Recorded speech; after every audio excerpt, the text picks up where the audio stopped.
যে বর্ণমালার প্রথম যে বর্ণ আছে এই, এটার যখন একটা ওয়ার্ড হিসেবে ব্যবহার হয় তখন এর অর্থ হয় একটি বা একজন।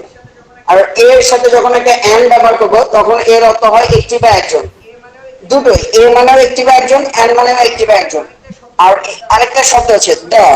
দা মানে হচ্ছে টিটা খানাখানি, টিটা মানে কি বইটা কলমটা। এইভাবে যখন আমরা বলি তখন হচ্ছে টিটা মানে এই বইটা কলমটা এটা ওটা আমরা যেটা বলি নির্দিষ্ট করে বা অনির্দিষ্ট করে।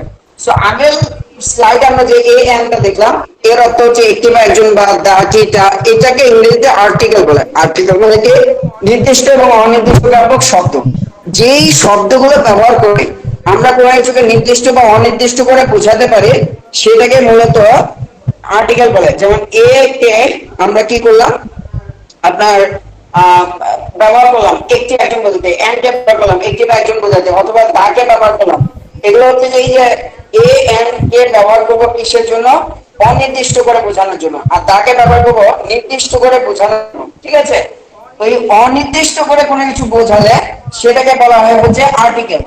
অনির্দিষ্ট করে কোনো কিছুকে বোঝালে সেটাকে বলা হয় আর্টিকেল, সরি ইনডেফিনিট আর্টিকেল। আর নির্দিষ্ট করে যে আমরা টিএইচ টা ব্যবহার করি এটাকে বলা হয় দা ডেফিনিট আর্টিকেল। ওকে, ইনডেফিনিট আর ডেফিনিট আর্টিকেল। এখন এই এ এন অনির্দিষ্ট বোঝাতে ব্যবহৃত হয় আর দাটা হচ্ছে নির্দিষ্ট বোঝাতে ব্যবহার করা হয়। ঠিক আছে, যারা মাদ্রাসা ব্যাকগ্রাউন্ডের এই দাটা হচ্ছে মূলত আলিফ লামের কায়েম মাকাম বা স্থলাভিষিক্ত। যেমন আল কিতাব একটি বই, ঠিক অনুভাবে দা বুক বইটি। আচ্ছা, এরপরে আমরা যদি একটু এক্সাম্পল দেখি, কেন দুনিয়াতে যত শব্দ আছে এই শব্দগুলোকে একটি বা একজন বোঝাতে আপনি এ এন অথবা দাটা ব্যবহার করবেন। আর বুক একটি বই, বয় একজন বালক, একটি ডিম, অ্যান ইঞ্জিনিয়ার একজন প্রকৌশলী, দা বয় বালকে দা বুক বইটি। আচ্ছা, এইভাবে এখন যদি আমি বলি একটি ফ্যান তাহলে কি হবে একজন বলেন তো, একটি ফ্যান। এটা হচ্ছে একটি ফ্যান।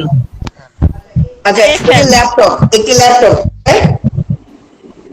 এ ইনডেফিনিট। দি ল্যাপটপ, দি ল্যাপটপ। আচ্ছা, আসলে ডি ল্যাপটপ না, বলছি একটি ল্যাপটপ, তাহলে কি হবে দি ল্যাপটপ, ল্যাপটপ। ল্যাপটপ। ল্যাপটপ। আর যদি ল্যাপটপটি হতো তাহলে হচ্ছে দা ল্যাপটপ।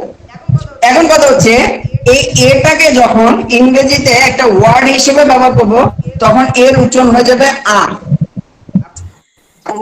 যেটাকে আমরা ইংরেজিতে এ অক্ষর হিসেবে পড়ি, এই অক্ষর হিসেবে হয় এই। এটাকে যখন আমরা একটা ওয়ার্ড হিসেবে ব্যবহার করব, যে আমি যদি এভাবে বলি, আমরা এর পরের ক্লাসে দেখব দিস ইজ আ বুক, তখন এখানে হবে এই এর উচ্চারণ হবে আ, দিস ইজ আ বুক, এই হয় একটি বই। ক্লিয়ার? জি। আর কোনো কিছুকে যদি নির্দিষ্ট করে বোঝাতে চাই সেক্ষেত্রে আমরা দা ব্যবহার করব। দা বয় বালকটি, দা বয় ইজ গুড, মানে বালকটি ভালো, দা বয় ইজ গুড। আমরা যদি বলি বইটি লাল, দা বুক ইজ রেড, বইটি উপকারী, দা বুক ইজ হেল্পফুল, তাই না?